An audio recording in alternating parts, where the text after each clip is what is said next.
सभी को ओम नमः शिवाय। जैसे कि आप लोग जानते हैं, हम लोग शिव महापुराण में षष्ठम खंड पढ़ रहे हैं। तो आइए शुरुआत करते हैं। देवगणों का शिव जी के पास जाना।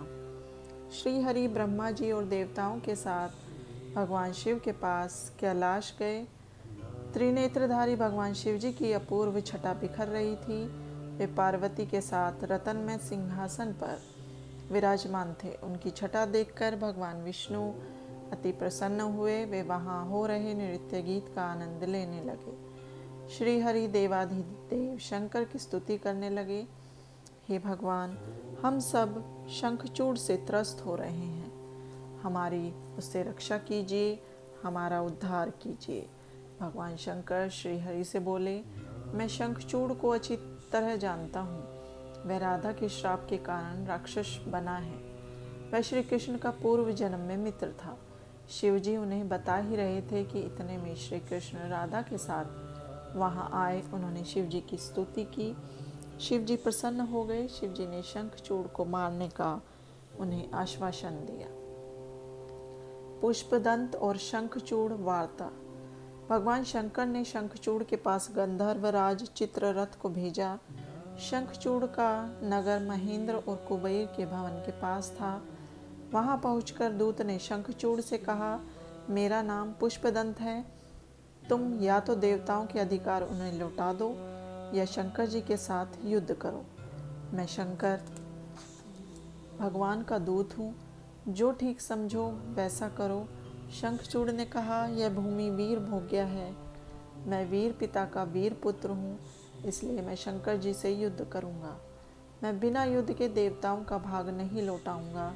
मैं कल ही प्रातःकाल रुद्रलोक की यात्रा करूँगा। यह सुनकर पुष्पदंत शिव जी के पास लौट गया और वहाँ का सारा वृतांत बताया। यह सुनकर शिव जी क्रोध में भर गए। उन्होंने वीरभद्र आदि गणों और भद्रबली आदि देवियों को बुलाकर शंखचूड़ का वध करने की आज्ञा प्रदान की। भगवान शिव जी स्वयं भी अपने गणों को लेकर चल पड़े। उनके साथ 8 भैरव, 8 वसु, 11 रुद्र, 12 सूर्य, अग्नि, चंद्रमा, विश्वकर्मा, यम, कुबेर, अश्विनी कुमार, नल, कुंवर, सभी पार्षद तथा भद्रकाली आदि देवियां चली। काली की जीभ 1 योजन तक लपलपा रही थी। उनके हाथ में खप्पर था। वह आकाश को छूने वाला त्रिशूल तथा 1 योजन लंबी शक्ति लेकर चल रही थी। उनके साथ 3 करोड़ योगिनियां थी तथा 3 करोड़ डाकिनी चल रही थी। भगवान शिव ने चंद्रभागा नदी के तट पर एक वट वृक्ष के नीचे अपना आसन जमाया। शंखचूड़ की युद्ध यात्रा। शिवजी के दूत पुष्पदंत के चले जाने पर शंखचूड़ ने अपनी पत्नी तुलसी के पास जाकर कहा, मैं कल प्रातःकाल शिवजी से युद्ध करने जाऊंगा। रात में उसने अपनी पत्नी से अनेक बातें की। दोनों क्रीड़ा करते हुए सुख के सागर में गोते खाने लगे।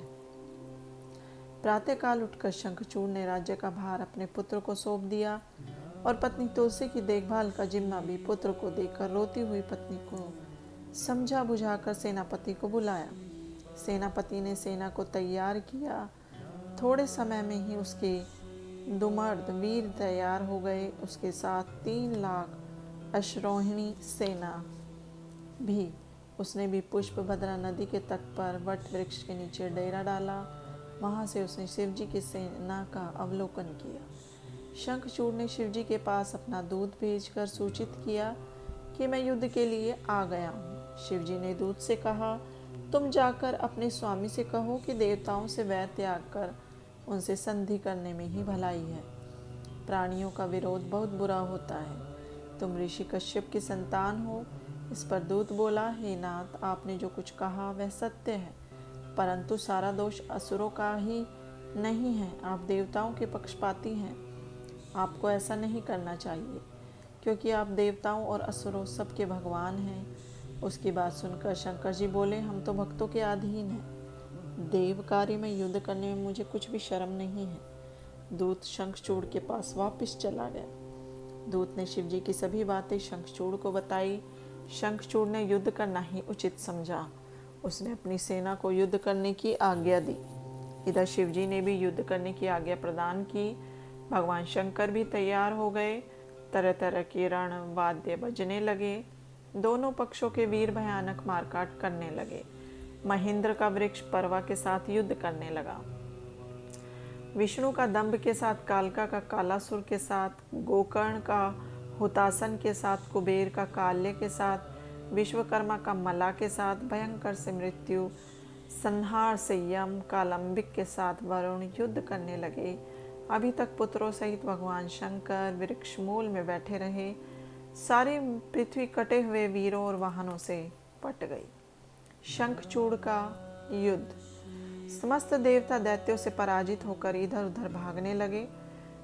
क्रुद्ध देवता भगवान शंकर की शरण में गए। तब भोले शंकर कुपित होकर युद्ध करने को चल पड़े। वे युद्ध में पहुंचकर अश्रोहिणी सेना का संहार करने लगे। इधर देवी काली भी दैत्यों को मार मारकर उनका रक्तपान करने लगी। स्कंद ने भी सैकड़ों बालों से दानवों का संहार कर डाला। जो दानव बच गए वे डर कर भाग गए। शंखचूड़ अपनी सेना का संहार होते देखकर स्वयं युद्ध करने लगा। वह कान तक धनुष को खींचकर बाण छोड़ने लगा। इससे युद्ध के मैदान में अंधकार छा गया। उसकी इस माया को शिवजी के गण और देवता भी नहीं समझ सके। शंखचूड़ ने स्कंद पर शक्ति का प्रहार किया। इससे शंखचूड़ के रथ को स्कंद ने चकनाचूर करके उसके कवच, कुंडल, किरीट आदि को ध्वस्त कर दिया। शंखचूड़ ने स्कंद पर शक्ति का वार करके पृथ्वी पर गिरा दिया। काली स्कंद को उठाकर शिवजी के पास ले गई। शिवजी ने उसे जीवन दान प्रदान किया और युद्ध करने लगे। वीरभद्र और शंखचूड़ में घोर युद्ध होने लगा। काली दानव वीरों को चबाने लगी। भद्रकाली शंखचूड़ युद्ध। देवी भद्रकाली युद्ध के क्षेत्र में भयानक सिंहनाद करके गर्जना करने लगी। उनकी गर्जना से अनेक दानव मूर्छित हो गए। विकराल दांतों वाली चंडी राक्षसों का रक्तपान करने लगी। शंखचूड़ स्वयं काली के साथ युद्ध करने लगा। काली ने शंखचूड़ पर बाणों की वर्षा की, जिससे शंखचूड़ ने शांत कर दिया। इस पर काली ने नारायण अस्त्र चलाया। इस पर शंखचूड़ ने रथ से उतरकर नारायण अस्त्र को प्रणाम करने लगा। इससे वह अस्त्र शांत हो गया। अब देवी ने ब्रह्मास्त्र का प्रयोग किया, परंतु शंखचूड़ ने उसे भी शांत कर दिया। देवी काली शंखचूड़ द्वारा छोड़े गए बाणों को चबाने लगी। देवी काली घोर गर्जना करने लगी। इससे राक्षस सेना भयभीत होकर भागने लगी। अब देवी काली ने पाशुपत अस्त्र चलाया, परंतु आकाशवाणी ने उसे रोक दिया, क्योंकि शंखचूड़ की मृत्यु पाशुपत अस्त्र से नहीं होनी थी। धीरे धीरे देवी भद्रकाली 100 लाख दानवों का भक्षण कर गई। वह शंखचूड़ को भी खाने के लिए दौड़ी, परंतु शंखचूड़ ने रौद्रास्त्र से उसे रोक दिया। शंखचूड़ ने देवी भद्रकाली पर अनेकों शस्त्र का प्रयोग किया, परंतु उन्होंने उन सबको खंड खंड कर दिया तथा उसकी चक्रादि को लील गई। अब काली ने अपनी मुष्टि प्रहार से शंखचूड़ को पृथ्वी पर गिरा दिया। इसके पश्चात देवी ने उसे घुमाकर रूप ऊपर फेंक दिया, परंतु वीर प्रतापी शंखचूड़ वेग से कूदकर पृथ्वी पर खड़ा हो गया। आकाशवाणी ने देवी काली को बताया कि शंखचूड़ केवल शिवजी के द्वारा ही मारा जा सकता है। इससे शिवजी वृषभ पर चढ़कर युद्ध भूमि में पहुंच गए। शिवजी को देखकर शंखचूड़ ने रथ से उतर उन्हें प्रणाम किया। फिर विमान पर आरूढ़ होकर भगवान शिव से युद्ध करने लगा। उसने 100 वर्ष तक शिवजी के साथ युद्ध किया। वे आपस में विभिन्न अस्त्रों से युद्ध करते रहे। वीरभद्र और नंदी ने भी अनेक असुरों को मार गिराया। शेष बचे दैत्य डर कर भागने लगे। शिवजी द्वारा शंखचूड़ का वध। अपनी सेना को भागते देखकर शंखचूड़ ने उन्हें रोका और शिवजी पर मेघवत बाणों की वर्षा करने लगा। वह अदृश्य होकर शत्रु सेना में भय फैलाने लगा। देवता उसकी माया को समझ नहीं सके। भगवान भोले शंकर ने उसके वध के लिए अपना त्रिशूल उठाया। उस त्रिशूल का तेज सहन करना तेजस्वियों के लिए भी मुश्किल था। आकाशवाणी ने महादेव को त्रिशूल चलाने से रोक दिया।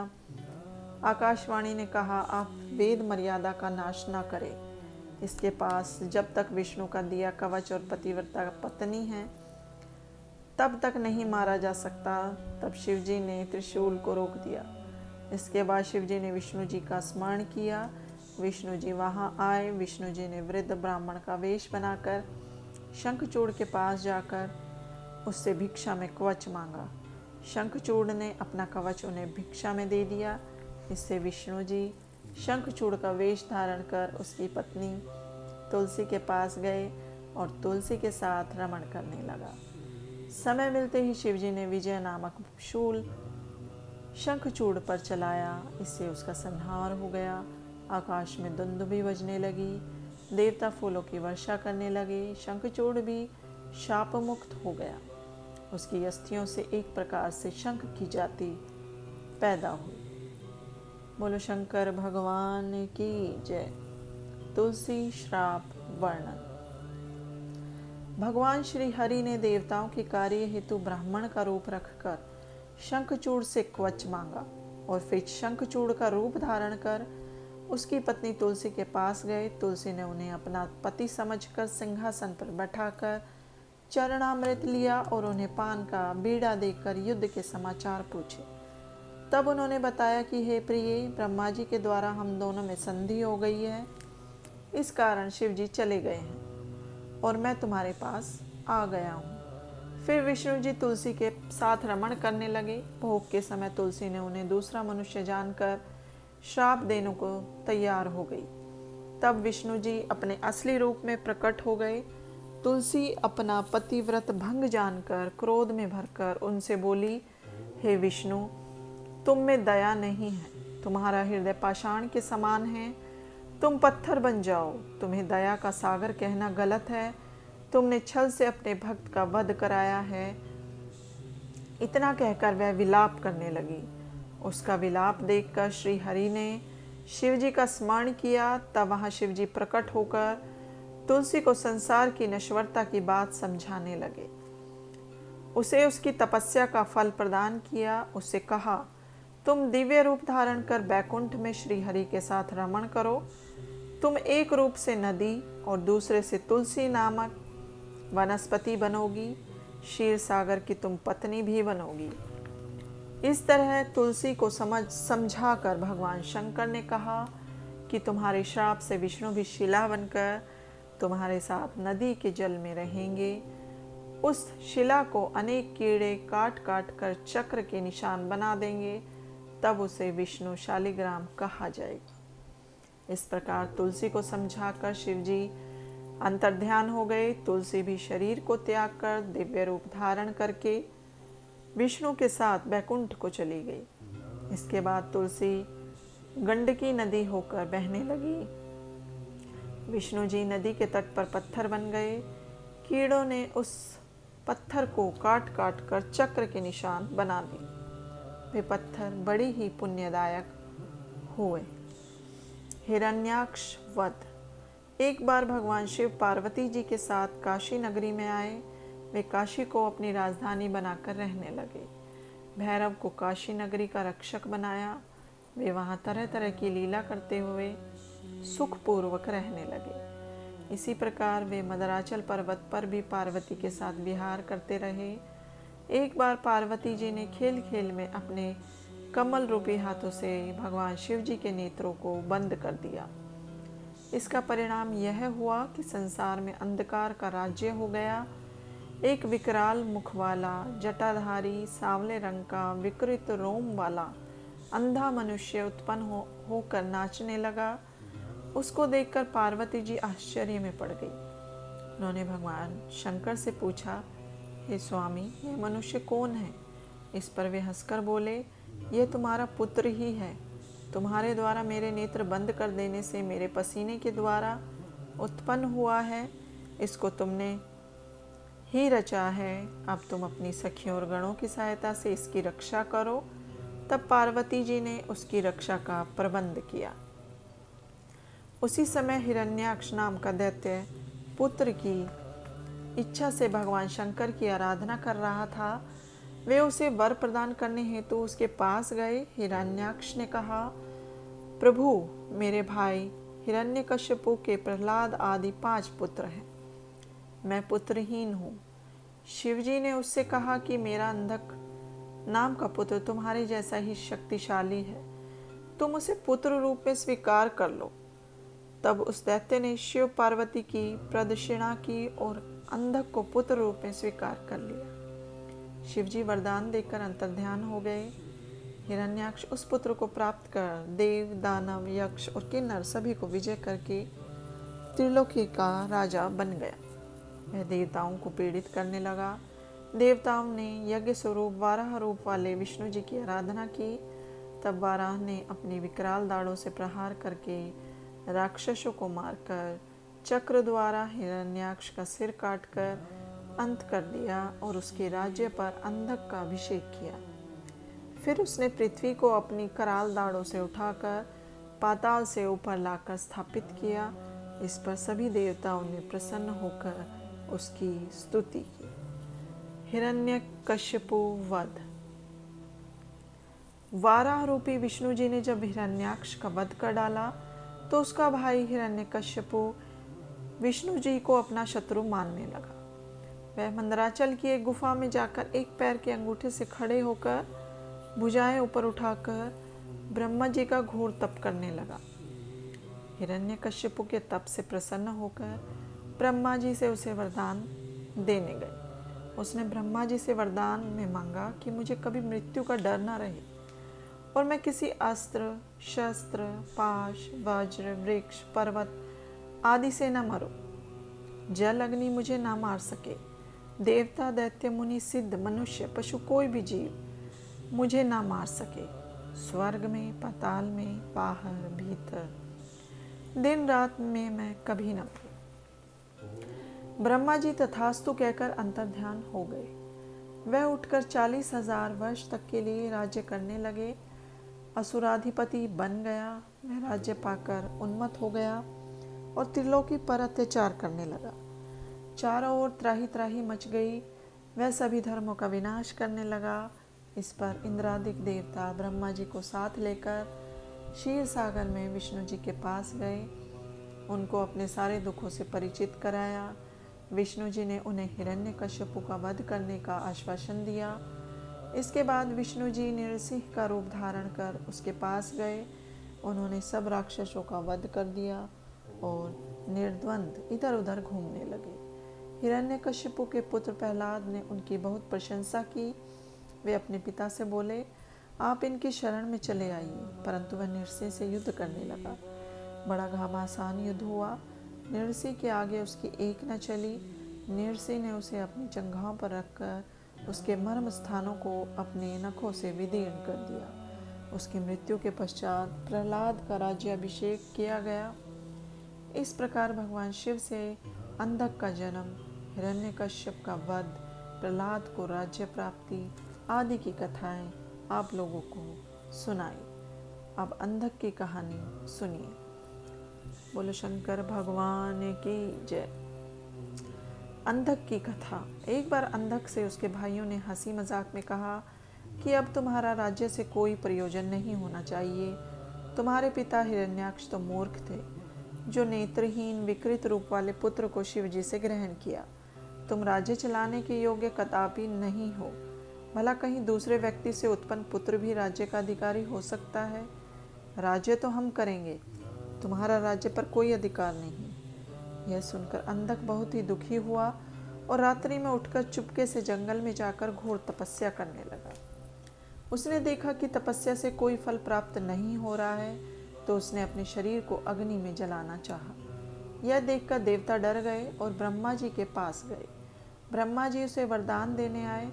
उसने ब्रह्मा जी से अमरता मांगी और कहा, मेरे नयनों में फिर से रोशनी आ जाए, राज्य मुझे प्राप्त हो और प्रहलाद आदि मेरे भाई मेरे भृत्य बन जाए। मेरी मृत्यु किसी व्यक्ति द्वारा ना हो, यहाँ तक कि श्री हरि और स्वयं शिव जी भी मुझे ना मार सके। ब्रह्मा जी ने कहा, यह संभव नहीं है, तुम कोई अन्य वरदान मांगो। इस पर अंधक ने कहा, मैंने जो बातें कही हैं वे तो मुझे मिले, परंतु शिव जी को छोड़कर मुझे कोई दूसरा ना मार सके।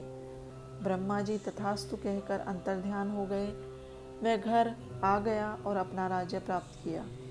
प्रहलाद आदि सब भाई उसके भक्त हो गए। वह करोड़ों वर्षों तक राज्य करता रहा, परंतु बाद में वह कुसंगति में पड़ गया। उसने वेद मार्ग पर चलना छोड़ दिया। उसने पुत्रों, ब्राह्मणों और गुरु को त्याग दिया। एक बार वह मंदराचल पर जाकर महल बनवाकर उसमें विहार करने लगा। उसके मंत्रियों ने उसे सूचना दी कि एक जटाधारी साधु के पास एक सर्वांग सुंदर स्त्री है, उसे तुम ले आओ। परंतु उसे लाने के लिए वह स्वयं न जाकर अपने मंत्रियों को भेज दिया। तब उसके मंत्री जटाधारी शिव जी के पास पहुंचकर उनका मजाक उड़ाने लगे तथा उनकी पत्नी पार्वती को मांगने लगे। उनकी बात सुनकर शिव जी हंसकर बोले, मैं तो एक योगी महात्मा हूँ और सबका स्वामी हूँ तथा पाशुपात व्रत कर रहा हूँ। यह मेरी शक्ति सर्वसमर्थ है। उसे जाकर अपनी इच्छा प्रकट करो और चाहे वर मांग सकते हो। यह बात सुनकर उन्होंने सब बातों से अंधक को परिचित कराया। यह सुनकर राजा अंधक क्रोधित हो गया। इसके बाद अंधक क्रोध में भर गया और मदिरा पान करके सेना को साथ लेकर शिव जी से युद्ध करने हेतु चल पड़ा। शिव जी के गणों ने गुफा का मार्ग बनाकर रखा था। शिव जी के गणों से मार खाता हुआ कामाग्नि से दग्ध होकर आगे को बढ़ता रहा। शिव जी के गणों ने अंधक को मार कर उसके सैनिकों को भगा दिया। उनमें बड़ा भारी युद्ध हुआ। जंगल के जानवर मांस, चर्बी खाकर और खून पीकर आनंद करने लगे। शिवजी ने पार्वती से कहा, देखो इस संसार की कैसी अनोखी गति है। कभी कभी स्त्री के प्रसंग में अपनों से ही युद्ध करना पड़ जाता है। कहाँ तो मैं पशुपत व्रत करने यहाँ आया था, परंतु यहाँ से दूसरा व्रत करना पड़ रहा है। इससे तो दूसरे वन में चलना चाहिए। इतना कहकर भगवान शंकर दूसरे वन में तपस्या करने चले गए, परंतु पार्वती जी उसी वन में रह गई। वह शिव जी की प्रतीक्षा मंदराचल पर ही करती रही। वीरगण उनकी रक्षा करते रहे। उसी समय काम से पीड़ित होकर अंधक उस गुफा में प्रवेश कर गया। उसने 505 दिन तक बिना कुछ खाए पिए निरंतर युद्ध किया। उसने वीरक को घेर लिया। देवताओं की शक्तियां पार्वती जी की रक्षा करने लगी। देवताओं की शक्तियों ने रणभेरी बजाई। वीरक सचेत होकर युद्ध करने लगा। नारायणी, ब्राह्मी, गौरी, इंद्राणी आदि देवियां अपने अस्त्र शस्त्रों से युद्ध करने लगी। 1000 वर्ष तक यह युद्ध चलता रहा। फिर भगवान शंकर भी वहां आ गए। अंधक ने भगवान शंकर के पास अपना दूत भेजकर पार्वती जी की मांग की। भगवान शिव जी ने क्रोध में भरकर दूत को समझाकर युद्ध का संदेश भेजा। तब अंधक महाबली गिल राक्षस को आगे करके शिव जी से युद्ध करने आया। उसने गुफा पर वज्र से प्रहार करके पार्वती जी पर वज्र से प्रहार किया। उसकी सेना ने शंकर जी की गुफा को तोड़ डाला। इस पर भगवान शंकर बोले ने श्रीहरि आदि देवताओं को बुलाकर अपने गणों के साथ भयंकर युद्ध शुरू कर दिया। इस युद्ध में विदस नामक दैत्य ने ब्रह्मा, विष्णु, इंद्र, सूर्य, चंद्रमा आदि समस्त देवताओं को निगलकर पेट में भर लिया। केवल वीरक गण शेष रह गया। तब भगवान शिव जी ने सामदेव का गान किया। फिर सूर्य के समान अपने प्रकाशित शरीर से अट्ठास किया। इस बीच वह दैत्य नंदी को भी निगल गया। क्रोध में भरकर शिव जी ने अपने तीव्र बाणों से विदस को मारकर सभी देवताओं को उसके पेट से बाहर निकाला। शुक्राचार्य मरे हुए दैत्य को फिर से जीवित कर रहे थे। इस पर एक फल की तरह शिव जी शुक्राचार्य को निगल गए। इससे दैत्यों का बल क्षीण होता चला गया। देवताओं ने दैत्यों को मार मार कर व्याकुल कर दिया। अंधक को मार मार कर उसके शरीर को जर्जर बना दिया। मरते समय अंधक ने शिव जी की स्तुति की तो शिव जी ने प्रसन्न होकर उसे अपना गणपति बना दिया। अब भगवान शिव पार्वती को लेकर अपनी गुफा में चले। बोले भगवान शंकर भगवान की जय।